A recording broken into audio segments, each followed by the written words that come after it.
Émotionnel ou rationnel, en accord ou à l'opposé. Les rencontres de l'heure. Bonjour Yasmine. Bonjour Mario. Le débat des vice-présidents, ça n'a pas été la foire d'empoigne là, que certains auraient pu imaginer. En fait, moi, je le regardais et je me disais, oups, c'est comme si aux États-Unis, on est déshabitué là, à un débat, en guillemets, normal. Là. Hey, ça fait longtemps qu'on n'a pas eu un débat juste civilisé où on parlait d'idées, où on s'insultait pas, qu'on comprenait tous pas hier. Moi, j'étais à l'émission spéciale à LCN, puis on était, mon Dieu, il y a comme quelque chose de différent, mais c'est supposé être ça, un débat politique, c'est supposé être ça, un débat entre les candidats. Faut dire que, puis je l'ai dit hier, là, on s'attendait à un match de boxe, on a eu une partie de golf, là, tu sais, ça se lançait des petites balles ben lointaines, là, tu sais, ça se faisait pas trop mal, ça suait pas beaucoup d'attaques personnelles. C'était comme presque un débat plate tellement qu'il n'y a pas eu de flamèche, là, tu sais, puis il n'y a pas eu de du gagnant. contenu quand même. Ah, du contenu, du gros contenu. Et on a vraiment parlé de politique publique, de la vision qui est proposée aux Américains. Puis ça, c'est le fun. Honnêtement, ce sont les Américains qui sont sortis grands gagnants de ce débat-là parce qu'ils ont eu deux candidats assez articulés pour pouvoir exprimer la vision de leur camp. Mais il n'y a pas eu de coup de poing, il n'y a pas eu de chaos, il n'y a pas eu la phrase assassine sur laquelle on va parler plusieurs jours après débat. Mais tu sais, est-ce qu'ils avaient comme objectif de mettre KO l'adversaire? Je pense que tout le monde était un peu sur la défensive. Puis le débat, là, s'il ne changeait rien et qu'il ne faisait que rassurer leurs propres troupes, c'était déjà un gain pour les deux parties. Je trouve que J.D. Vance est celui qui a le plus surpris. On s'attendait à avoir un mini-Trump sur les stéroïdes, mais non, on a eu quelqu'un qui s'est présenté tout à fait poli, tout à fait articulé, tout à fait respectueux, un gentleman. Très efficace, là. Très efficace. Oui. Pour ramasser ses idées dans le temps imparti puis te sortir ça en rafale, sans hésitation. Wow, là, vraiment, on le savait là, qu'il était habitué à ce genre de plateau-là, mais moi, je l'ai trouvé impressionnant.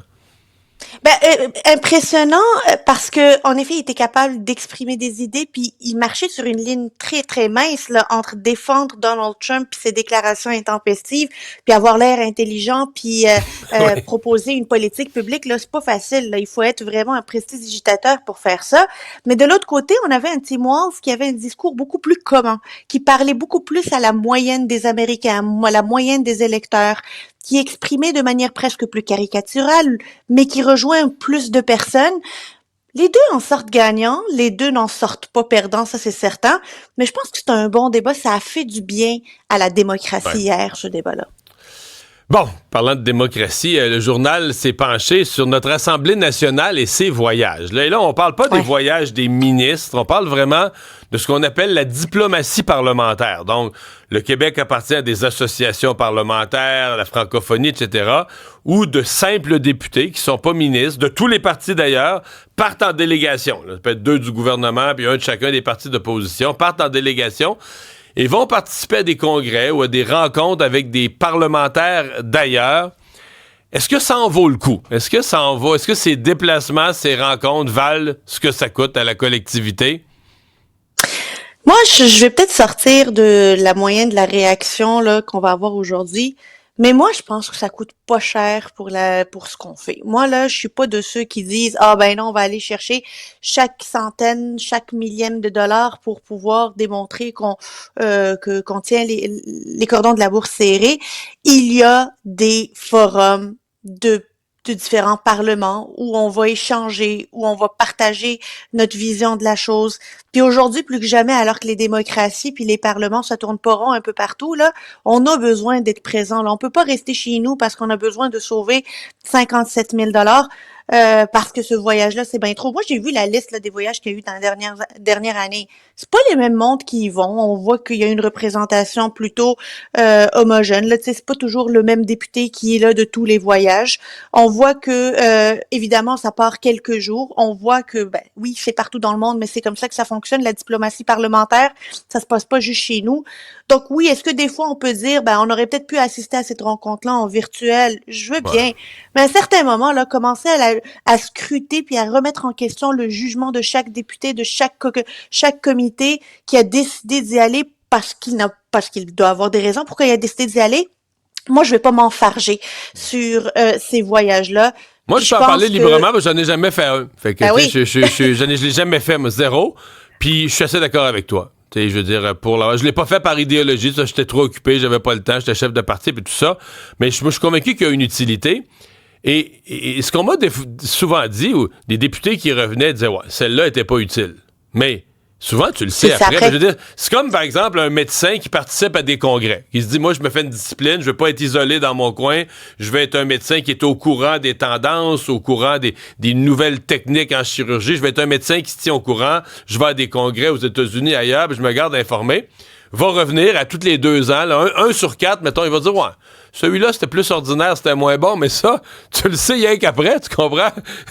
Et tu pourras pas le savoir avant, c'est ça. Non, c'est là, donc, t'as pas comme le choix d'être là, parce que peut-être que dans certains cas, il va y avoir des congrès qui vont devenir très stratégiques, il va se discuter des affaires, puis c'est en y étant que tu le constates, que tu y participes. Fait que bon, est-ce qu'on...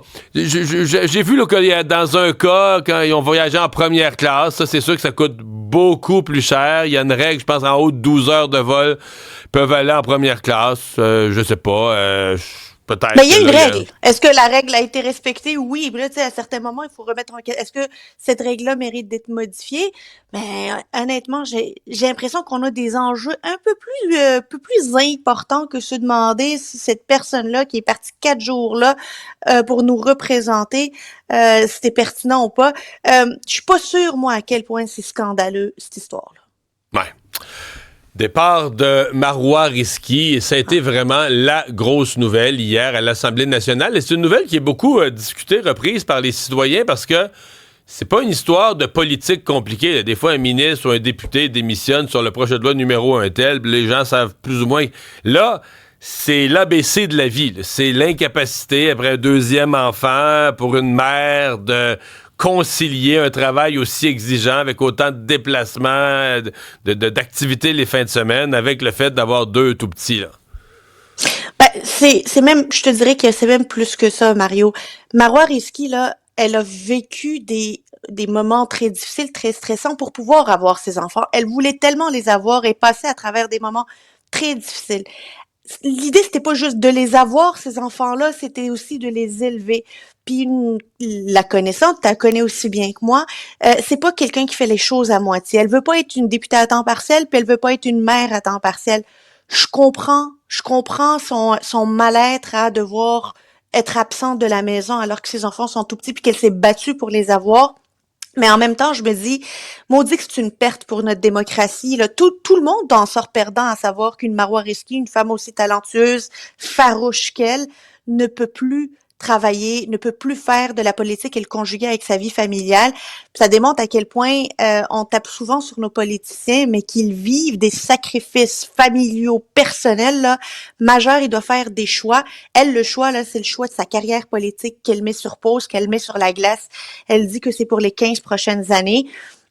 Moi, j'ai l'impression qu'on va la revoir peut-être même plus tôt que 15 prochaines années. Je pense qu'elle aime bien trop ça, la politique, pour la mettre entre parenthèses tout ce temps-là. Ouais. Ben, comme on se le disait hier à LCN, on risque de la revoir. Là. Ça serait, ça me paraît être une évidence qu'elle va être invitée sur les plateaux de TV comme spécialiste, une fiscaliste. Tu sais, je veux dire, après moi, elle disparaîtra pas complètement de la scène publique. Là. C'est une communicatrice talentueuse que les gens vont s'arracher, vont vouloir avoir sur les plateaux. Donc, elle va se garder avec des horaires incomparables, là. Mais elle va se garder, d'après moi, visible dans le firmament public. Yasmine, merci. Merci, Mario. Bye-bye.